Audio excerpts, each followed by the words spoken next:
2019 में राज्यसभा में तीखी बहस की वजह रहा पेगासस स्पाईवेयर एक बार फिर सुर्खियों में है।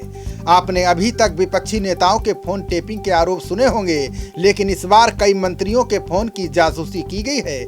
यह जासूसी इसी पेगासस स्पाईवेयर के जरिए की गई है। मीडिया संस्थानों के अंतर्राष्ट्रीय संगठन ने यह खुलासा किया है। रिपोर्ट में कहा गया है कि ये पेगासस स्पाईवेयर केवल सरकारी एजेंसियों को ही बेचा जाता है। इजराइल के इस जासूसी सॉफ्टवेयर के जरिए भारत के 2 केंद्रीय मंत्रियों के फोन नंबर हैक किए गए हैं। इस लिस्ट में 40 से अधिक पत्रकार, विपक्ष के 3 नेताओं और 1 न्यायाधीश का नाम भी शामिल है। इसके अलावा बड़ी संख्या में कारोबारियों और मानव अधिकार कार्यकर्ताओं के 300 से अधिक मोबाइल नंबर हैक किए गए हैं। ये रिपोर्ट रविवार को सामने आई है। मीडिया संस्थानों के अंतर्राष्ट्रीय संगठन में भारत के न्यूज पोर्टल द वायर के साथ साथ वॉशिंगटन पोस्ट, द गार्जियन और ले मोंडे समेत 16 अंतर्राष्ट्रीय संस्थान शामिल हैं। इसके अलावा पेरिस के मीडिया गैर लाभकारी संगठन फॉरबिडन स्टोरीज और राइटर्स ग्रुप एमनेस्टी इंटरनेशनल द्वारा ये रिपोर्ट प्रकाशित की गई है। ये जांच दुनिया भर से 50,000 से अधिक फोन नंबरों की लीक हुई सूची पर आधारित है। लीक आंकड़ों में बड़े मीडिया संस्थानों Hindustan times, India today, network 18, the Hindu, Indian express के अनेक जाने माने पत्रकार के नंबर शामिल हैं। रिपोर्ट में दावा किया गया है कि भारत सरकार ने 2017 से 2019 के दौरान करीब 300 भारतीयों की जासूसी की है। सरकार ने पेगासस स्पाईवेयर के जरिए इन लोगों के फोन हैक किए थे। इस पूरे मामले पर इलेक्ट्रॉनिक्स और आईटी मंत्रालय ने सफाई दी है। मंत्रालय ने कहा कि भारत एक मजबूत लोकतंत्र है। सरकार अपने नागरिकों की निजता का अधिकार सुरक्षित करने के लिए प्रतिबद्ध है।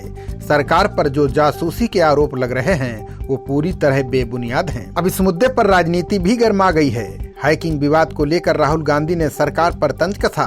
उन्होंने कहा कि आपके फोन में सरकार क्या पढ़ रही है हमें पता है। राज्यसभा में सीपीआई नेता बिनोय विश्वम, आरजेडी सांसद मनोज झा, आप सांसद संजय सिंह समेत अन्य कई सांसदों ने इस विषय पर चर्चा की मांग की है।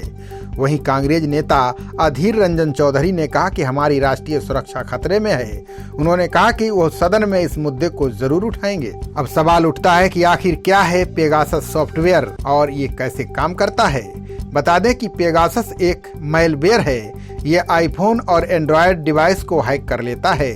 इससे मैलवेयर भेजने वाला शख्स उस फोन में मौजूद मैसेज, फोटो और ईमेल तक को देख सकता है। इतना ही नहीं, ये सॉफ्टवेयर उस फोन पर आ रही कॉल को रिकॉर्ड भी कर सकता है। इस सॉफ्टवेयर से फोन के माइक को गुप्त रूप से एक्टिव किया जा सकता है। इस सॉफ्टवेयर को इजरायली कंपनी एनएसओ ग्रुप ने बनाया है। पेगासस को बनाने वाली कंपनी का कहना है कि वो किसी निजी कंपनी को ये सॉफ्टवेयर नहीं बेचती है। इसे केवल सरकार और सरकारी एजेंसियों को ही इस्तेमाल के लिए देती है।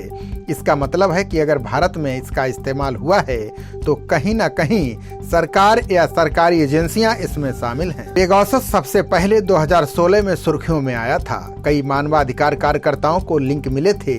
जब इन मैसेज को लेकर संदेह हुआ तो इसकी जांच कराई गई।